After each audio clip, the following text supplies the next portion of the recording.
montón de cosas que debido a la experiencia que tenemos desde chicos y a la escuela, digamos que tenemos presentes ciertos conceptos, aunque sea una idea intuitiva. Por ejemplo, que si nosotros ponemos una masa de agua en el fuego, bueno, con el tiempo, transcurrido el tiempo, va a ir aumentando la temperatura. Y cosas así que nos sirve entonces para establecer una relación. Bueno, entonces ahora vamos a ver cómo los podemos medir independientemente a esas dos cosas. Primero, vamos a arrancar midiendo K. Entonces, vamos a considerar una masa de gas que tiene N moléculas y que respeta, porque es un gas ideal, la ecuación, ¿no?, de estado P por B igual a K por N por T. Y supongamos que entonces esa masa de gas la llevamos a un equilibrio térmico con algún otro sistema que nos aseguremos nosotros que ese sistema mantenga su temperatura constante, que podría ser, por ejemplo, una mezcla con hielo, agua también, a presión normal de una atmósfera y en su punto de congelamiento. Entonces, si yo conozco la masa del gas, por un lado, y además yo tengo posibilidad de medir la presión inicial del gas, de la masa de gas, y el volumen inicial. Y asignándole entonces una temperatura fija,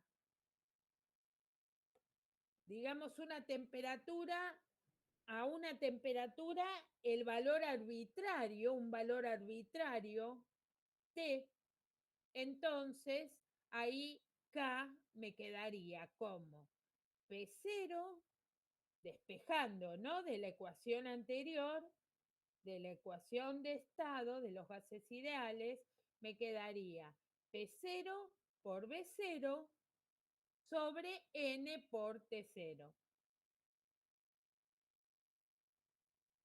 Es decir, que se puede medir K utilizando la ecuación de estado y midiendo la presión y el volumen, adjudicándole a la temperatura un valor arbitrario. Bueno, veamos cómo hacemos para medir la temperatura. Entonces, si yo quiero determinar la temperatura absoluta de un gas, cuyas fuerzas intermoleculares yo puedo despreciar de esa manera, yo me estoy asegurando que es un gas ideal, entonces vamos a eliminar de la ecuación de estado el factor K por N y lo vamos a reemplazar por los patrones que estuvimos tomando recién. O sea, lo vamos a reemplazar a K por N por esta, si pasamos N para el otro lado multiplicando. O sea que me queda P0 por B0 sobre T0. Entonces, fíjense que tenemos que poner, tenemos que despejar los valores patrones, van a ser, vamos a cambiar N, K por N por los valores patrones. Y de esa manera puedo despejar T. Ahora, este despeje de T me va a dar en términos de nuestros patrones que yo elegí y de otras magnitudes medibles. O sea, como es la presión final, digamos, de la masa de gas y el volumen final de la masa de gas. Y esos patrones los pedimos porque la masa de gas va a ir sufriendo una transformación. O sea, va a evolucionar esa masa de gas desde un estado inicial a un estado final. Entonces, este, digamos que yo lo que podría hacer ahora es definir un segundo punto fijo para el termómetro. Siempre recordando que la técnica esta es aproximando un gas real a el concepto de gas ideal, que siempre es, digamos, depende, ¿no? La situación puede ser una buena aproximación. Bueno, entonces vamos a determinar el valor de T0. Entonces, vamos a escoger el valor de T0 de acuerdo a varios criterios. Por ejemplo, lo primero que vamos a hacer, igual que antes, es escoger algún proceso que sea concebible para que ocurra a una temperatura fija. Por ejemplo, podría ser la ebullición del agua a una presión normal, a una atmósfera. Eso es un proceso cuya temperatura es fija, ¿no? El punto de ebullición. Podemos entonces decir que la temperatura de ese segundo punto de referencia está, por ejemplo, a 100 unidades o grados por encima de T0, ¿verdad? Entonces tenemos el punto fijo anterior, el del agua, con el hielo, con el punto de congelamiento, a presión constante de una atmósfera, y tenemos este segundo punto, que es el de ebullición del agua pura a temperatura, a presión normal. Y bueno, y además tenemos que con respecto a la primera temperatura, la segunda temperatura está 100 unidades por encima. Eso es lo que estamos diciendo hasta ahora. Entonces, si P1 y B1 son la presión y el volumen del gas a la nueva temperatura, esa que estamos calculando, que es el punto S de ebullición, entonces ahí tendremos la siguiente ecuación. Vamos a tener P1 por B1 es igual a K por N, ¿verdad? Y bueno, y acá tendríamos, en lugar de T, podemos poner T0 más 100, porque son 100 grados por encima de T0. Y si obtenemos además K por N de la ecuación con los patrones que teníamos antes, o sea que me queda K por N es igual a P0 por B0 por T0, esto es K por N, entonces lo que yo puedo hacer es reemplazar K por N por esto con los patrones, ¿verdad? Después hago la distributiva, ahí puedo simplificar T0 en uno de los términos, en el otro no. Y bueno, agrupo lo puedo, despejo y me queda la siguiente expresión, que me dice que 100 por P0 por B0 sobre P1 por B1 menos P0 por B0, esto es la temperatura T0. Y queda determinado el valor de T0 en función de los patrones que yo tenía y de las medidas que yo puedo obtener, que es de la medida de la presión 1 y del volumen 1. Es decir, esto este experimento, con lo cual T0 me va a salir 273,15 Kelvin, que es la unidad, se puede hacer con un termómetro de gas. es lo que le llaman el termómetro de gas, que me permite calcular los puntos fijos de ese termómetro de gas, ¿no? El patrón T0.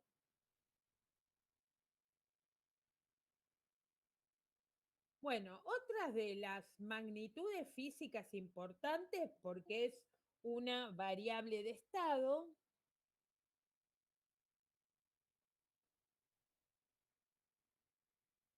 Hola, ¿qué tal? Hola, profe, ¿cómo andas? Bien. Entonces, la otra variable de estado ya medimos, o sea, ya definimos la temperatura, ¿verdad? Ya el volumen, digamos que de alguna manera el volumen es muy fácil de definir porque simplemente es digamos, el lugar que ocupa. Y me quedaría la presión. Ahora, nosotros sabemos que la presión promedio, está relacionada con la fuerza media por unidad de área. Es decir, cuando las moléculas están, por ejemplo, en un recipiente, tenemos las moléculas de un gas, estamos hablando, ¿no?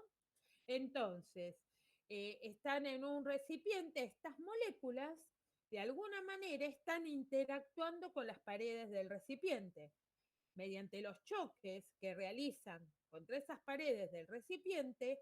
Yo puedo pensar a todas esas pequeñas interacciones, mínimas interacciones que ocurren entre las moléculas del recipiente y las moléculas del gas, los puedo computar a todos juntos como una fuerza media, que es perpendicular a la superficie. Y la presión está definida entonces como esa fuerza media, esa fuerza promedio, dividido el área total donde está ocurriendo entonces esos choques de las moléculas del gas con las moléculas de las paredes del recipiente. Es decir, que podríamos decir que la presión es la fuerza promedio por unidad de área. De esta expresión que tenemos para la presión, no solo queda definida la presión, sino que también puedo definir la fuerza pasando el área multiplicando a la presión. Entonces tengo definidas las tres variables de estado. Tengo definida la presión, el volumen y la temperatura, que es lo que se definió antes. Bueno, para poder entonces continuar encarando el tema de la ecuación de estado para los gases, vamos a trabajar primero con el teorema del virial para una sola partícula.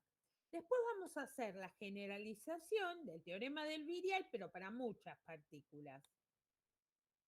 Entonces, a partir de ahí, recién vamos a poder arrancar con la definición o la deducción, mejor dicho, no la definición de la ecuación de estado.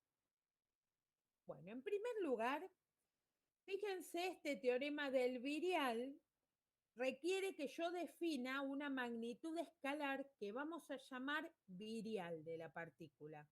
O sea, vamos a considerar primero una partícula de masa m constante, que se puede mover con referencia a un sistema de referencia inercial, debido a la acción de una fuerza, ¿verdad? Una fuerza de interacción. Y esas velocidades v con las que tiene la partícula son mucho menor que la velocidad de la luz. La cantidad escalar, que vamos a llamar virial de la partícula, es la masa por el producto escalar entre el vector velocidad y el vector posición con respecto a esa terna inercial.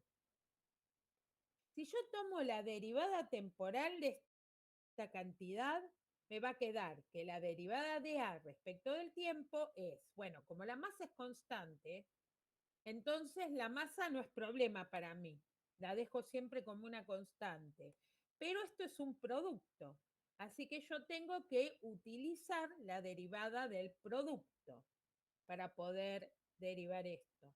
Entonces me queda la masa por la derivada de B respecto de T multiplicada escalarmente por R más la masa por B por la derivada de R respecto de T. En el primer término tenemos la derivada de B respecto de T, que no es otra cosa que la aceleración de la partícula. Es decir, que me queda masa y multiplicando escalarmente me queda la aceleración por el vector aceleración por el vector posición, que es esto que tengo acá. En el segundo término tengo masa por B por, y esto es B. B por B es B cuadrado. Este segundo término, vieron que la energía cinética es un medio de la masa por la velocidad al cuadrado. Bueno, este es el doble entonces de la energía cinética, porque es directamente la masa por la velocidad al cuadrado. Y además, si usamos la segunda ley de Newton, la segunda ley de Newton me dice que para una partícula que está en movimiento, yo puedo aplicar lo siguiente, que la sumatoria de todas las fuerzas aplicadas sobre esa partícula, es decir, la resultante, o acá le ponen F, pero es la resultante, es igual a la masa por la aceleración de la partícula. O sea que cuando veo acá masa por aceleración de la partícula, en realidad es la resultante de todas las fuerzas aplicadas sobre esa partícula. Así que en realidad acá tengo la resultante por R, es decir, F por R. Le pusieron F para no confundir con tantas R dando vuelta. Sería una fuerza total, que no necesariamente es una, puede haber más de una. O sea que en realidad, ¿qué me quedó? Que la derivada de A respecto del tiempo es el producto escalar entre la fuerza total aplicada sobre la partícula multiplicada escalarmente por el vector posición, más 2 veces la energía cinética. Si yo lo que hago es calcular el promedio temporal de toda esa expresión, y bueno, el promedio temporal de la derivada de A respecto de T es el promedio temporal del producto escalar de F por R más el promedio temporal de 2 veces la energía cinética de la partícula. Ahora, el tema es calcular el promedio temporal. Bueno, ¿cómo definimos el promedio temporal? El promedio temporal en un tiempo tau, el tiempo tau puede ser cualquier tiempo que tenga la extensión que uno quiera. De cualquier función escalar f de t se define como, bueno, entonces el promedio temporal de f de t es 1 sobre tau por la integral entre 0 y tau de f de t diferencial t. En nuestro caso particular, f de t es la derivada de A respecto de t, o sea que el promedio temporal de la derivada de A respecto de t es igual a 1 sobre tau por la integral entre 0 y tau de la derivada de A respecto de t por diferencial t.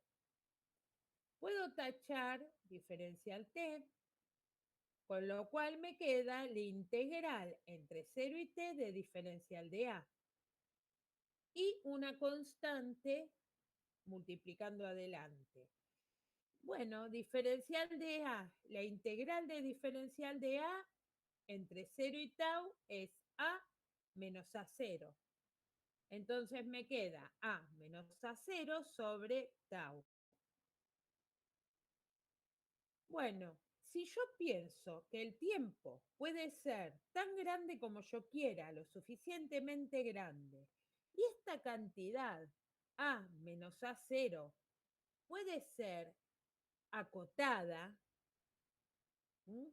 Lo suficientemente pequeña va a ser la razón entre esas dos cantidades. ¿Y por qué puede ser acotada esa cantidad A menos A0? Y porque esa cantidad A menos A0 puede referirse a una partícula que está moviéndose en una región limitada del espacio. Ustedes recuerden la definición de A. Si volvemos para atrás, A es la masa, que es una constante, por el producto escalar entre la velocidad y R. O sea que si la R no se está haciendo infinitamente grande o muy grande, esta cantidad A menos A0 es una cantidad acotada. Así que directamente podemos decir que esto tiende a cero. Y bueno, si esto tiende a cero, entonces el promedio temporal de la derivada de A respecto del tiempo, que si me acuerdo de la expresión anterior era el promedio temporal del producto escalar de F por R más el promedio temporal de 2 veces la energía cinética, se hace cero, esa suma. Voy a despejar el promedio temporal de la energía cinética. Entonces pasaría el promedio temporal de F por R restando para el otro lado. Y el 2, que está multiplicando, pasa dividiendo. Quedándome que el promedio temporal de la energía cinética del sistema de partículas es igual a menos un medio del promedio temporal del producto escalar entre la fuerza y R. Esto es lo que se llama teorema del virial. Y esta expresión es el virial de la partícula.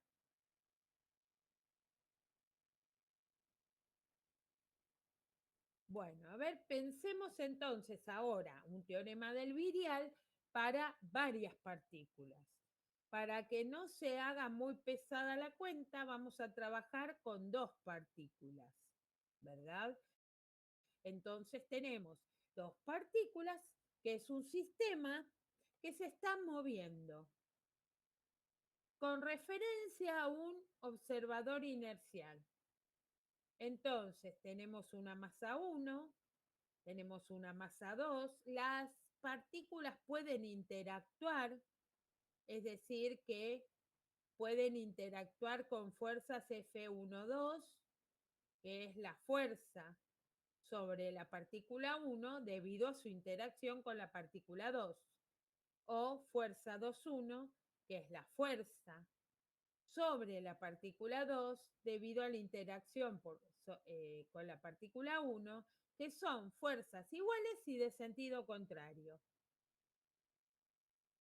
Además, el sistema interactúa con el medio exterior, o sea que sobre la masa 1 aparece una fuerza externa F1 y sobre la masa 2 aparece una fuerza F2.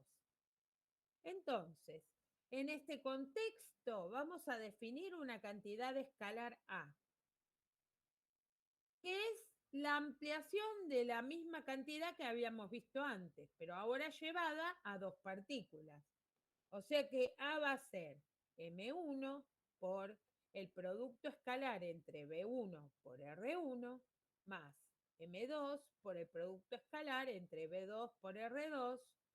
Y si lo queremos generalizar a n partículas, me quedaría que tengo que hacer la suma en i para calcular A, ¿no? La suma en i de mi por el producto escalar entre bi y ri. Todo esto referido a una externa inercial. Y siendo las velocidades de las partículas mucho menores que la velocidad de la luz.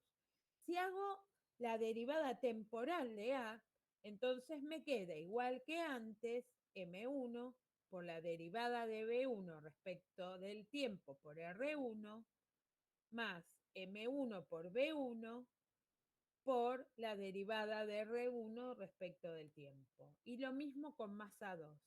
Masa 2 por la derivada de B2 respecto del tiempo por R2, más masa 2 por B2 por la derivada de R2 respecto del tiempo. De nuevo, acá tenemos la aceleración en este término, acá tenemos la aceleración en este término, los voy a juntar. Entonces me queda masa 1 por aceleración 1 por multiplicado escalarmente por R1 más masa 2 por A2 multiplicado escalarmente por R2.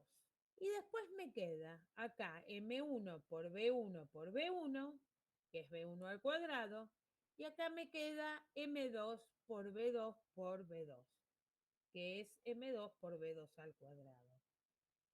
Bueno, esto que está acá es lo más fácil de ver, es 2 veces la energía cinética del sistema, de las dos partículas. Y bueno, esto que está acá, que es M1 por A1 por R1 más M2 por A2 por R2, esto lo podemos pensar como una fuerza resultante, la resultante aplicada sobre M1 multiplicada escalarmente por R1 más la resultante aplicada sobre la masa 2 multiplicada escalarmente por R2. Bueno, fíjense que sobre la masa 1 hay actuando dos fuerzas, la F12 y la F1. Y sobre la masa 2 hay actuando dos fuerzas también, la F21 y la F2. O sea que para calcular justamente este último término que está en el último paréntesis, necesitamos hacer, bueno, para esta primera parte es F1 más F12, esa suma vectorial de fuerzas, que es la resultante, multiplicado escalarmente por R1. Y para la masa 2, hacemos la resultante, que es F2 más F21, por R2. Si yo hago la distributiva, me queda F1 por R1, más F12 por R1. Después me queda F2 por R2, más F21 por R2. Si pensamos que F12 y F21 son iguales, pero de signo contrario, entonces puedo agrupar los dos términos, el que tiene F12 y el que tiene F21, y cambiar uso una sola. En lugar de usar F12 y F21, uso solamente F12. Sé que en uno me va a quedar sumando y en el otro restando. Entonces me queda F1 por R1 más F2 por R2 más, y bueno, estos dos términos los puedo agrupar y tengo F1 igual a R1 menos R2. R1 menos R2 es el vector que une estas dos partículas, y no es otra cosa que R12, que es la posición de la partícula 1 referida a la partícula 2. Bueno, entonces, teniendo esto, ya podemos juntar todo en la ecuación. Me quedaría que la derivada de A respecto del tiempo es 2 veces la energía cinética más F1 por R1 más F2 por R2, estos todos productos escalares, más F12 por R12. A este último paréntesis, a este paréntesis lo llamamos B para simplificar un poquito la notación. Y entonces me queda que la derivada de A respecto del tiempo es 2 veces la energía cinética más B. Profe, Sí, en caso de que tengamos más sí, partículas, sí, como 3 o 4, la sí. energía va a estar, o sea, ese 2 A de la energía cinética va a ser 3 de energía No, cinética, no, no, 4 de no. energía cinética, o si va a ser No, 2. no, siempre es 2, porque acordate que la energía cinética es un medio de la masa por la velocidad al cuadrado. Y esto es solo la masa por la velocidad al cuadrado. El un medio no está. Significa que cada término de estos son el doble de la energía cinética para la partícula 1 acá y de la energía cinética para la partícula 2 acá. Tendrías más términos, pero siempre es 2 veces la energía cinética total. Donde va a haber más términos es en las sumas que vas a hacer para calcular la energía cinética total, porque vas a hacer tres veces la suma. Vas a hacer M1 por B1 al cuadrado más M2 por B2 al cuadrado más M3 por B3 al cuadrado. Pero siempre es 2 veces la energía cinética total. Sí, sí, sí. Todavía no es ideal. No, no, no. Acá no lo estoy. No, porque hay fuerzas intermoleculares. No, no.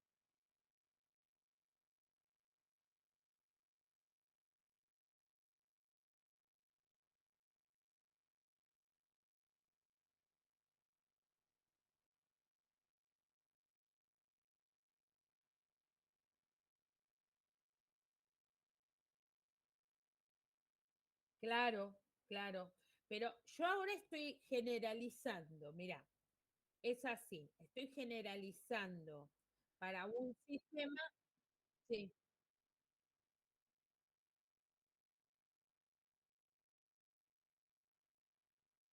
No, no, no. Sí, sí. En casos muy específicos, por ejemplo, para la ecuación de estado se usa y casos muy puntuales, no se usa para cualquier expresión. No es que se usa siempre, como por ejemplo lo que vimos la clase pasada en la variación de la energía interna, que eso se usa siempre.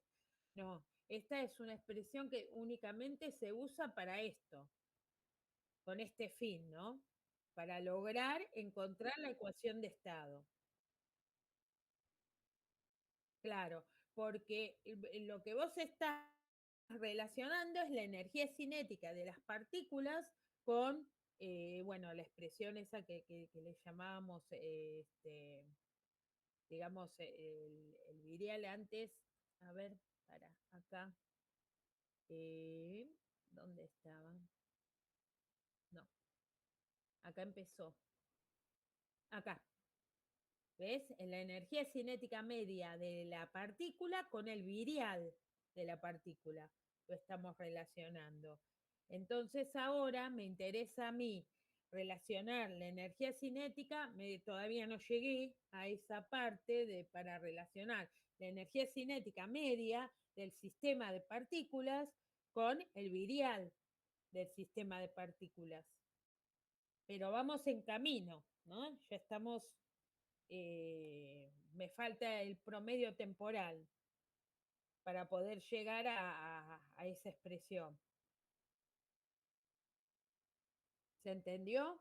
Más o menos. Es un concepto nuevo. Ustedes nunca vieron el virial. Sí, sí, sí, sí, sí, claro. Sí, para gases reales, claro, sí, sí. Porque lo que pasa que una cosa es, digamos, deducir la ecuación de estado para los gases reales o los gases ideales cuando uno trabaja en termodinámica, donde las magnitudes físicas se miden. Es decir, cuando vos definís las variables de estado, vos hablas de la temperatura que se mide, no como la energía cinética promedio. Son experimentales, claro. Vos tenés que tener valores, o sea que vos haces la medición en un laboratorio. Eh, en cambio, acá es todo más abstracto, porque es tipo mecánica estadística, estamos aligerando un poquito, no es mecánica estadística, es mucho más complejo el tema de la mecánica estadística, pero estamos trabajando, sí, con magnitudes macroscópicas, que son en promedio, es decir, yo estoy evaluando algo que es microscópico, que está en escala microscópica, como es un gas que tiene, no sé, miles de moléculas, en algún recipiente donde hay miles de velocidades, posiciones de las distintas moléculas, y estoy trabajando con cantidades estadísticas que te describen macroscópicamente cómo es el sistema, qué está pasando con el sistema en general, porque a mí no me importa qué le pasó a la partícula que está a la derecha, qué hizo esa partícula. Me importa el comportamiento en general y global de toda la masa de gas. Lo que se llama el comportamiento macroscópico de la masa de gas. Eso es lo que me está importando. Por eso siempre todas magnitudes estadísticas, así promedios. Siempre hablamos de fuerza promedio, energía cinética promedio, promedio temporal. Entonces, Virial, ¿qué sería? ¿Cómo se mueve la partícula dentro del recipiente? Está relacionado con el movimiento de la partícula dentro del recipiente. El virial, sí, está relacionado con eso. Es decir, yo estoy definiendo a ver, para una partícula es más fácil. Cuando yo estoy definiendo el virial, estoy definiendo la cantidad A, fíjate que es una cantidad A que está estrechamente relacionada, la masa es constante, ¿no? Pero está relacionada con la velocidad y la posición de la partícula. Esa cantidad A se deriva temporalmente para ver cómo cambia temporalmente esa magnitud. Y dentro del área. Dentro del área. Estamos trabajando siempre con regiones acotadas. Podría ser, por ejemplo, un gas dentro de un recipiente, o podría ser los electrones en un átomo, pero siempre regiones acotadas, claro, porque si no esto no se cumpliría. Fíjate que acá cuando hacemos cuando hicimos la derivada, nosotros pensamos siempre el promedio temporal de la derivada de A respecto del tiempo como algo que tiende a cero. Y para que eso realmente tienda a cero, tiene que estar la partícula en una región limitada. Bueno, en este caso particular, que ya hablamos de muchas partículas, como el caso de un gas, el gas tiene que estar encerrado en un recipiente. Lo necesito encerrado en el recipiente para que sea algo acotado, realmente, el A menos el A0.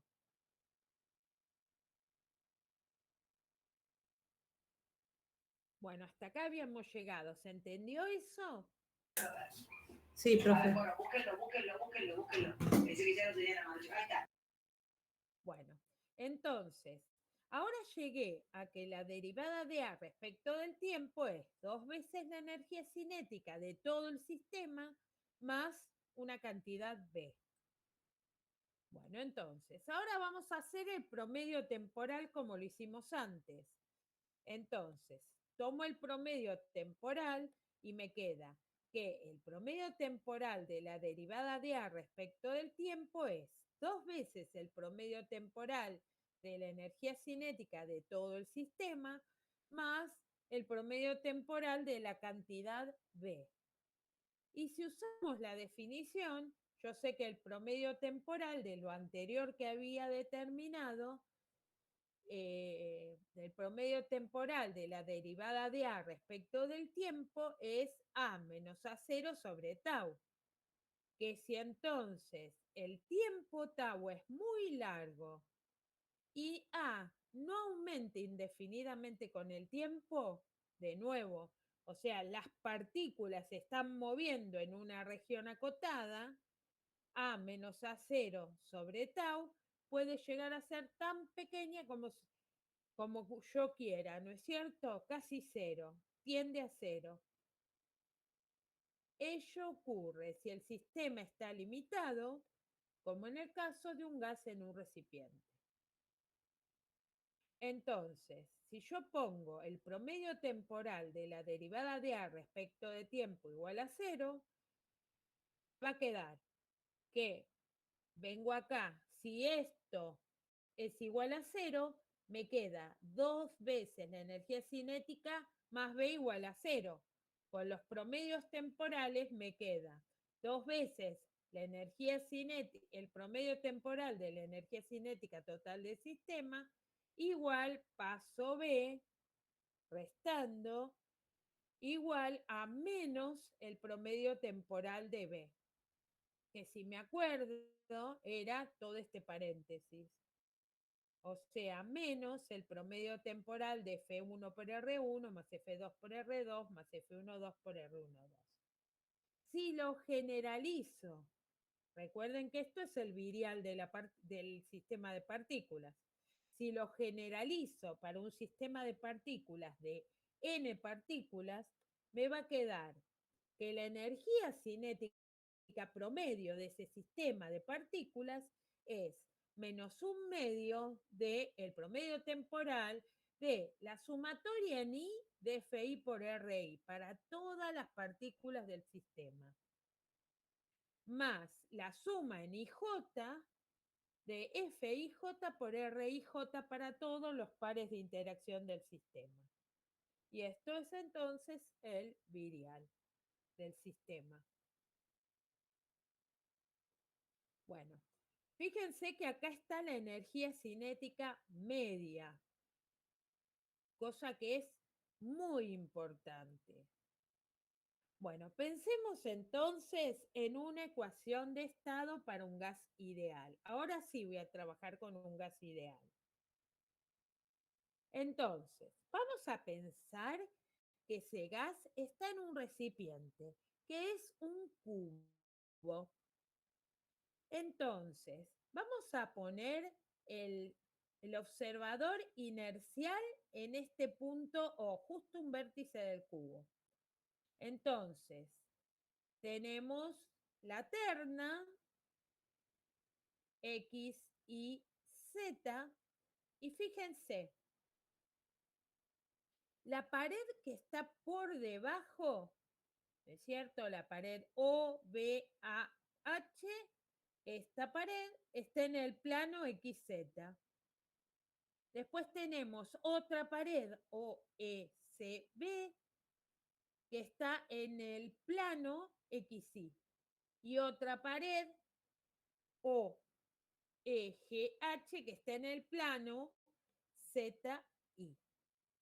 ¿Verdad? A propósito, para que sea más fácil el cómputo, justamente este punto está justito en el origen de coordenadas. Pensemos también que la arista es A. Tiene un valor A. Bueno, entonces, adentro de ese cubo hay encerrado un gas. Bueno, la ecuación de estado es la relación entre las variables macroscópicas de ese sistema, ¿no? Las variables de estado macroscópicas del gas, en este caso, como es la presión, el volumen y la temperatura. Entonces, vamos a tratar de establecer una correlación entre la estructura interna del gas y el comportamiento macroscópico del sistema.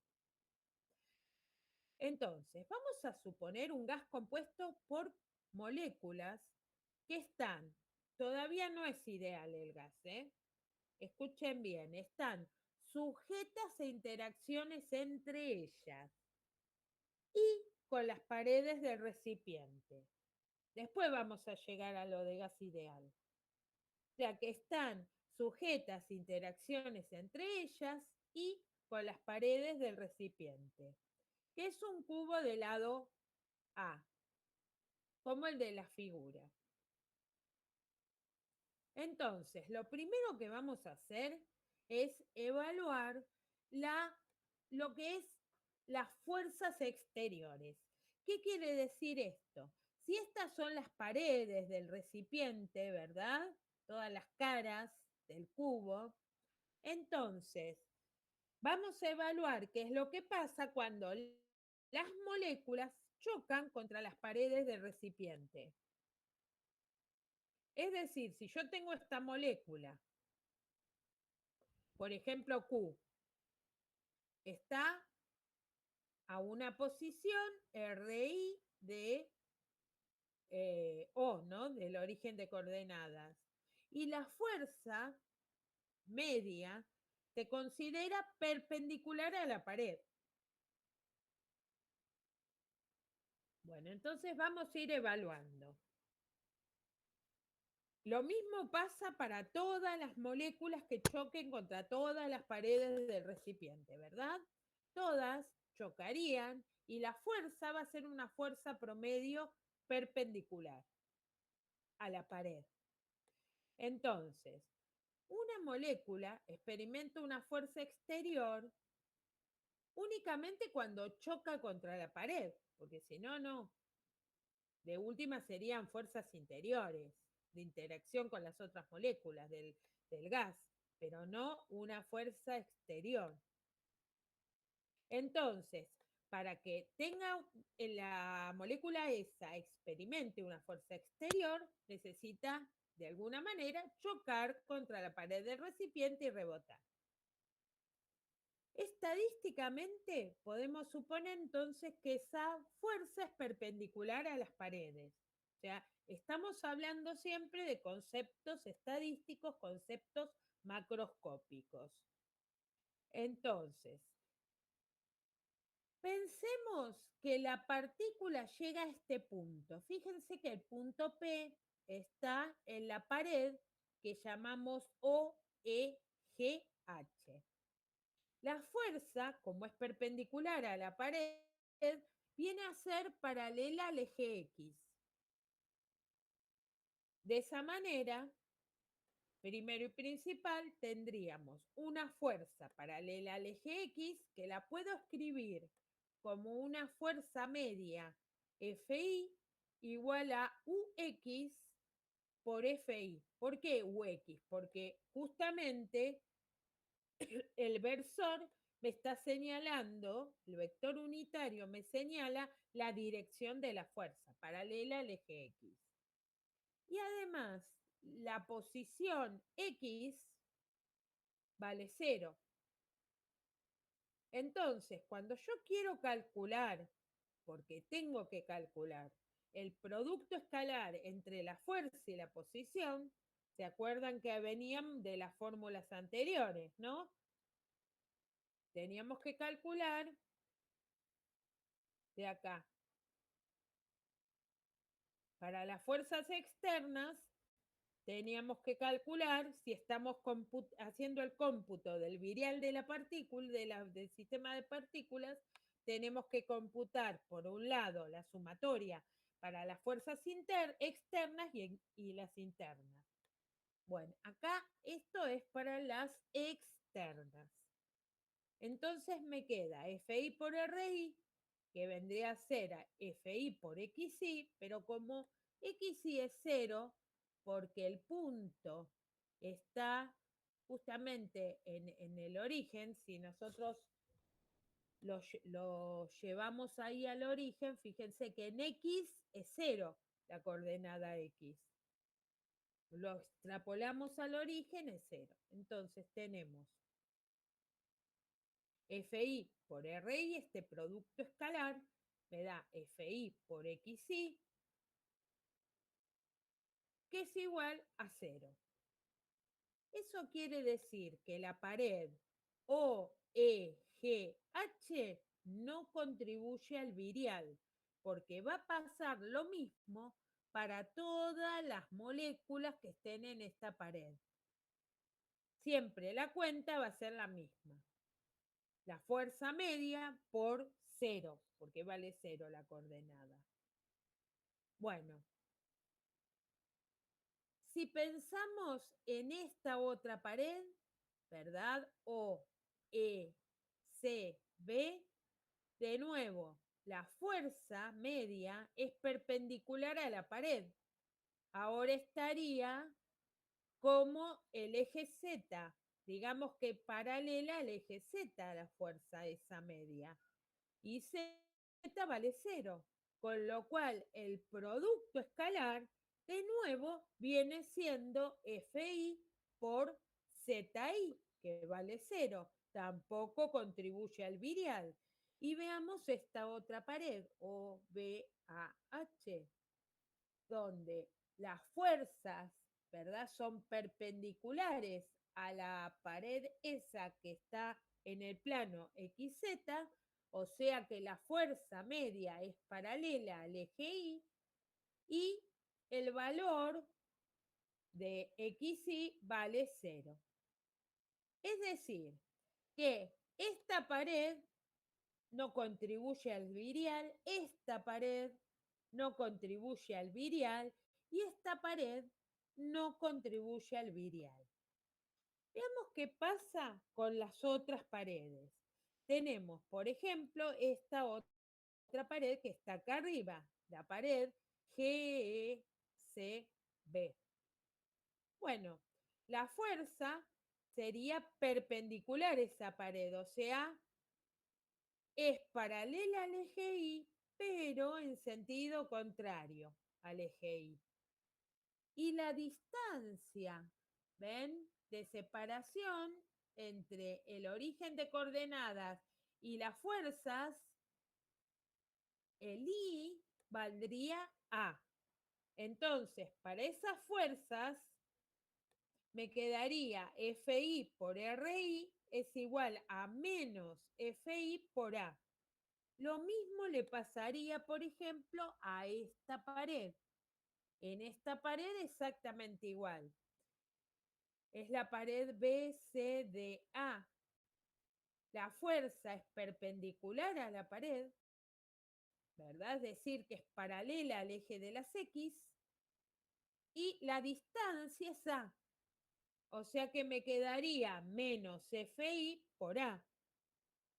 Y de nuevo, con esta otra pared, la HABDG,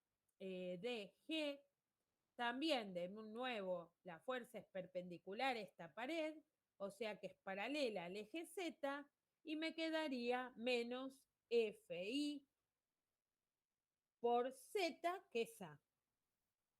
Así que son 3 paredes, esta de acá arriba, esta de acá y esta de acá, que sí contribuyen al virial. Por otra parte, ¿cuánto vale la fuerza? Y bueno, si estamos hablando de un gas, nosotros habíamos visto que la presión era la fuerza dividido el área. El área es A por A al cuadrado. O sea que la fuerza es la presión por A al cuadrado. Si yo tengo que las fuerzas, en definitiva, todas las fuerzas para la pared van a tener esta expresión, van a ser menos la suma en I de FI por A, que es lo mismo que menos la suma en I de FI, y A lo puedo sacar factor común porque es una constante, ya que es la arista. Entonces me queda menos la fuerza total, la resultante, por A. Y la fuerza dijimos que es P por A al cuadrado. Que si lo multiplico por otra A, me queda P por A al cubo. Así que me quedó la contribución de cada una de esas paredes al virial es menos P por A al cubo. Teniendo en cuenta que la fuerza es P por A al cuadrado en un gas. ¿Cómo me quedaría entonces? Si hago la suma de las contribuciones al virial de las 6 paredes, me acuerdo que 3 no contribuían al virial y 3 contribuían de la misma manera al virial. Entonces, la contribución total al virial es menos 3 por P por A al cubo, que es, si A al cubo es el volumen del cubo ese que está ahí, entonces tenemos menos 3 por P por volumen, donde P es la presión del gas y B es el volumen del gas.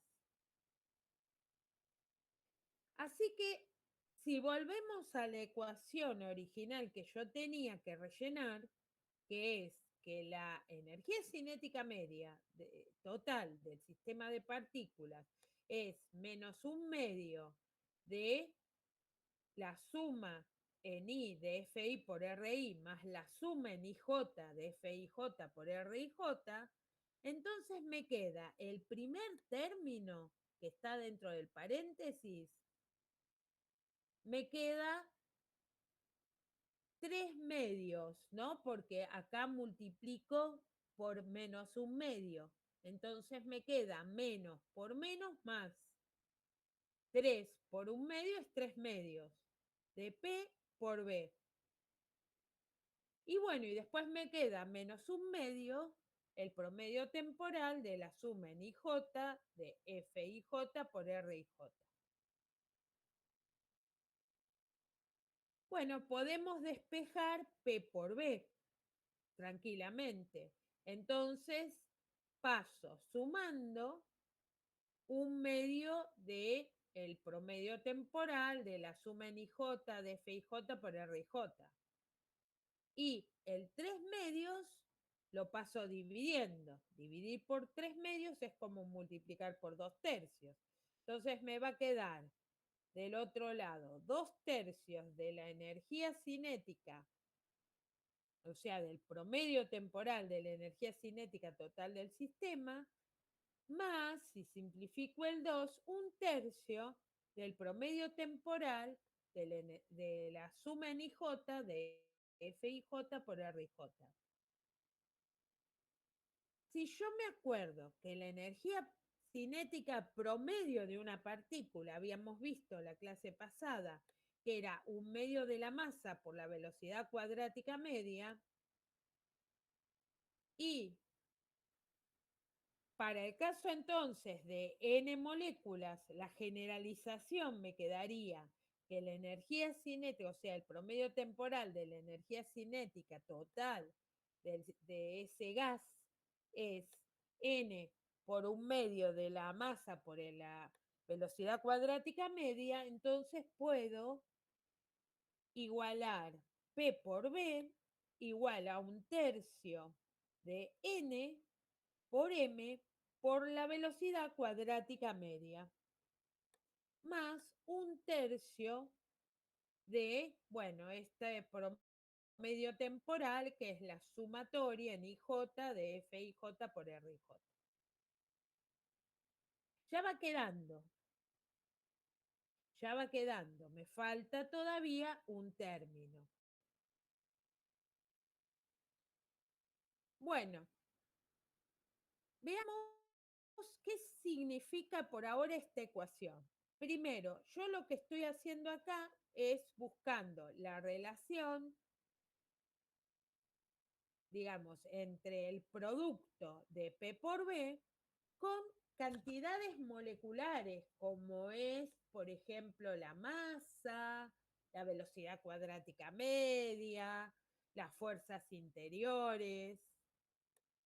Bueno, Si yo quiero definir entonces la temperatura absoluta como directamente proporcional a la energía cinética media, como al principio cuando estuvimos hablando de la definición justamente de la temperatura absoluta, yo sé que 3 medios de K por T era igual a 1 medio de la masa por la velocidad cuadrática media de las moléculas del gas. Y si despejo K por T, paso 3 medios dividiendo, que es lo mismo que multiplicar por 2/3, simplifico y me queda que K por T es igual a 1/3 de la masa por la velocidad cuadrática media de las partículas del gas. Y K es la constante de Boltzmann que vimos cómo se podía medir experimentalmente. Y experimentalmente, justamente, el valor que podemos encontrar para esta K es 1,38045 por 10 a la menos 23 Joule por Kelvin a las menos 1. Y la ecuación bajo estas circunstancias, teniendo en cuenta el valor este de K, me queda. Y reemplazando, ¿no es cierto? Fíjense que acá tengo el 1/3, tengo la masa, tengo la velocidad cuadrática media. Esto, K por T, lo tengo. Entonces me queda que P por B es igual a N por K por T, más 1/3 del promedio temporal de la sumatoria en IJ de FIJ por RIJ. Bueno, para evaluar el último término, vamos a considerar una, digamos, simplicidad o una simplificación en nuestro sistema. Vamos a considerar que tenemos un gas ideal. Ahora sí estoy trabajando con un gas ideal. Esto va a ser un modelo simplificado. Entonces, esta ecuación que está acá, si yo tengo un gas ideal, que es un gas hipotético, para el cual se supone que las fuerzas intermoleculares se anulan. Es decir, que el último término desaparece completamente. Y lo que me queda es que P por B es igual a N por K por T. Esta ecuación es obedecida con una sorprendente buena aproximación por muchos gases, aunque no sean realmente este gas hipotético ideal. Lo cual indica que en realidad las fuerzas intermoleculares en un gas son despreciables, excepto cuando las moléculas se encuentran muy próximas, no presiones muy altas o temperaturas muy bajas. Bueno, para el caso que estas fuerzas no se puedan despreciar, y si, por ejemplo, pensemos un caso particular, si son atractivas las fuerzas estas, entonces el segundo término es negativo. Y la presión que te da total es menor que la obtenida para el caso de un gas ideal. O sea que para el caso de fuerzas intermoleculares atractivas, la presión que obtenés, si el gas no es ideal, no tiene el comportamiento hipotético, va a ser un poquitito menor que para la del caso del gas ideal. Bueno, ahí arrancamos con fluido.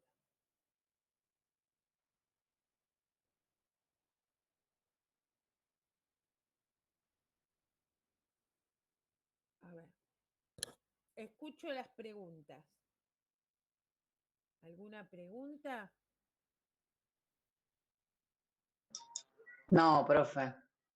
Tengo que volver a escuchar y leer porque tengo un matete en la cabeza importante, pero después le preguntaré en todo caso. Bueno.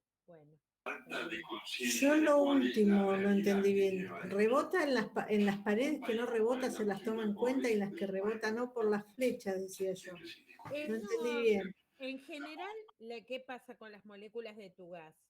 Las moléculas del gas, digamos, cuando están en movimiento, es muy probable las que están en las cercanías de las paredes que choquen esas moléculas contra las paredes del recipiente.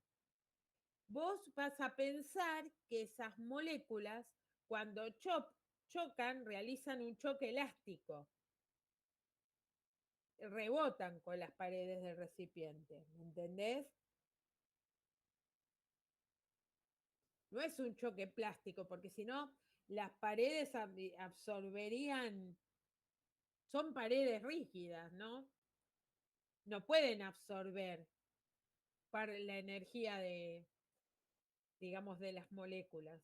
Se considera un choque elástico, donde las moléculas chocan y rebotan contra las paredes del recipiente. Y como son una gran cantidad de moléculas y están moviéndose constantemente, es muy probable que si están en las proximidades de las paredes del recipiente, choquen y reboten contra esas paredes. Lo que sí es una aproximación estadística es que la fuerza media sea perpendicular a la pared del recipiente. Es una, digamos, observación macroscópica. No es que para todas las partículas pasa eso. O sea, en general se considera una fuerza, es una fuerza media perpendicular a las paredes del recipiente. El choque elástico. ¿Entendiste, Marta, esa parte? Sí, más o menos, lo voy a tener que volver a ver.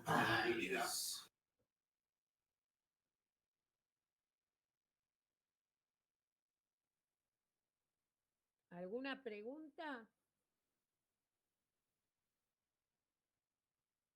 Claro, cuando ustedes lo vieron en termodinámica, acuérdense que cuando ustedes ven la ecuación de estado en termodinámica, bueno, las variables de estado son variables que se pueden medir, que es justamente lo que estuvimos viendo cuando hablábamos del concepto de cómo calcular K y cómo calcular T, ¿verdad? Partiendo de los puntos fijos del termómetro de gas, que son el punto de ebullición y el punto de congelamiento, ¿no? En una masa donde tenemos una temperatura constante a la presión atmosférica entre una masa de agua líquida y hielo.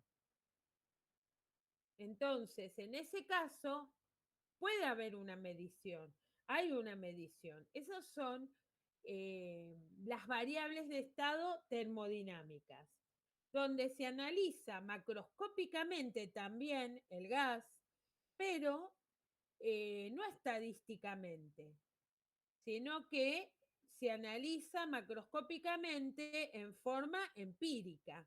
Entonces yo tomo las mediciones, sé cuánto vale la presión en un estado inicial, sé cuánto vale la presión, el volumen, la temperatura y luego la masa de gas evolucionará.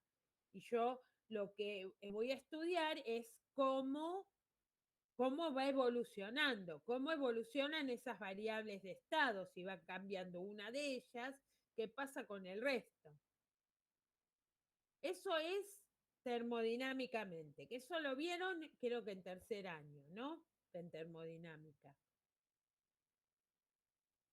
Bueno, ahora no, ahora estamos viendo lo mismo, el mismo concepto, pero desde el punto de vista de la mecánica estadística, con las variables de estado macroscópicas, pero referidas a promedios temporales. Profe, Sí. le hice algo, me voy a desconectar porque no sé, como que cuando tomar nota estoy con una neurocefalea y estoy como que no doy, no. Me conecté un rato para escuchar, pero ya me empezó a ver la cabeza fuerte otra vez. Está Estoy con bien. presión alta todo el fin de semana. Estoy como que no doy más. O sea, se me parte la cabeza. Bueno, no, tranqui.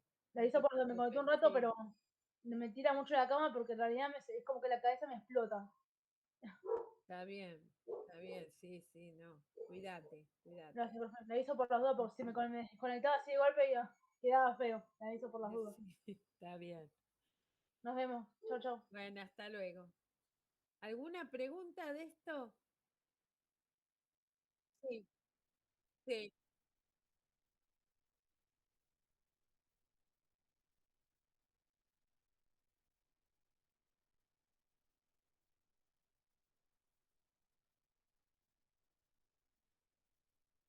claro.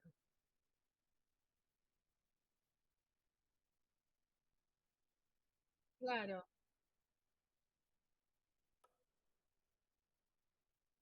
tal cual. Sí, sí,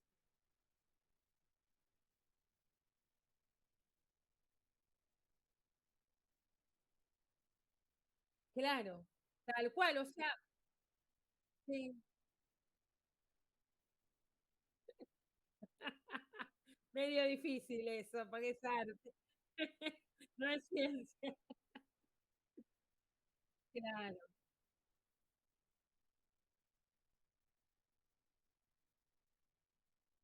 claro, tal cual. Vos tenés, es imposible ver el comportamiento de cada molécula en particular, pero además no te interesa.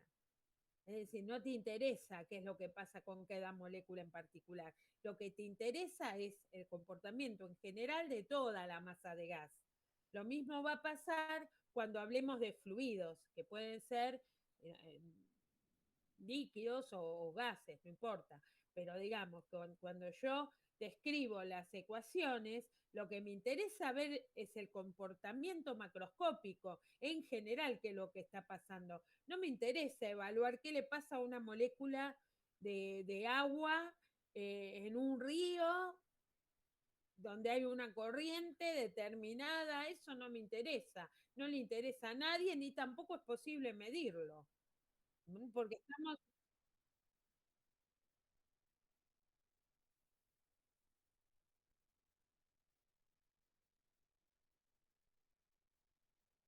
claro, claro, desde el comportamiento individual nunca vas a poder predecir nada, sí del comportamiento general, porque en comportamiento general se repite cuando vos tenés ciertos sistemas, por ejemplo, de dinámica de fluidos, se repite el comportamiento general. O sea, siempre el avión va a volar, es decir, siempre te va a pasar, las cosas que pasan van a suceder siempre, porque el comportamiento general de las masas de gas, de las masas de agua, se repiten. No necesitamos evaluar qué es lo que está pasando con cada uno en particular.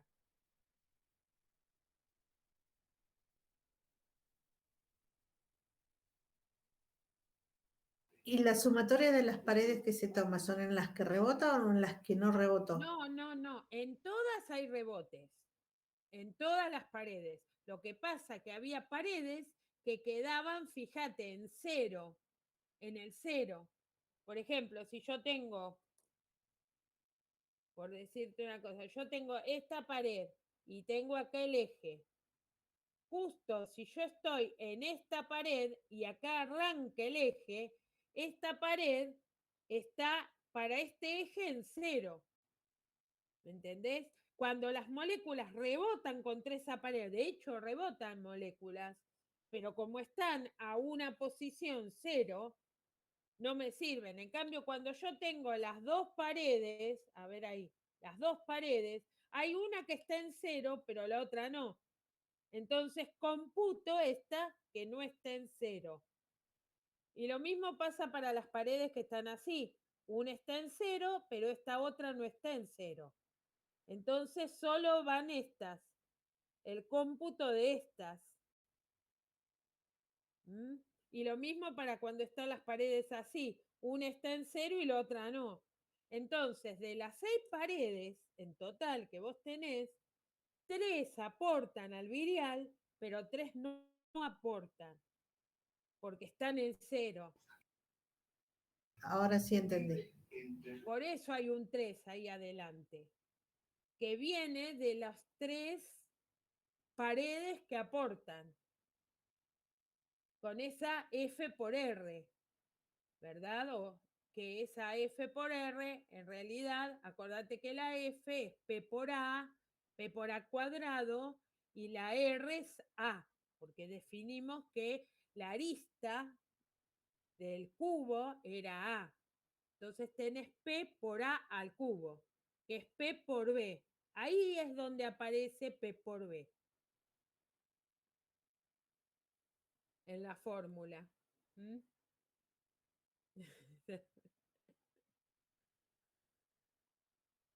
Bueno, entonces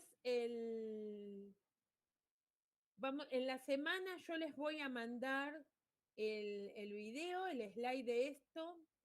Me preguntan si tienen dudas y después apenas me entere de algo con respecto a las planillas, ya les voy informando.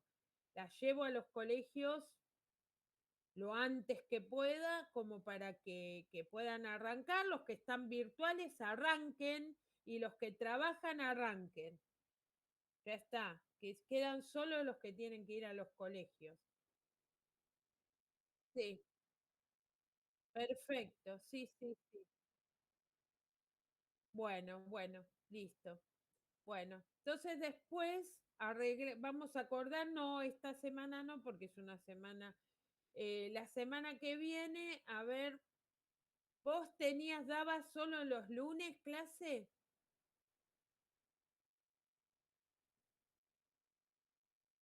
Ah, es a la tarde tu clase.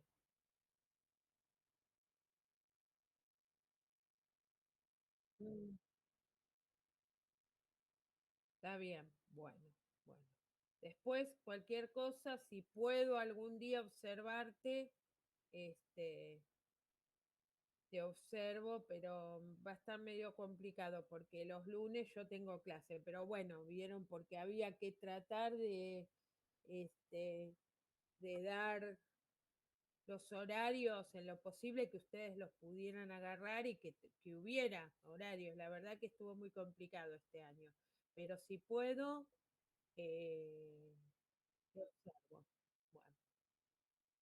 Bueno, entonces nos vemos la próxima. Los dejo en libertad, que tienen clase con el profe. Hasta luego. Chao, profe. Chao, nos vemos.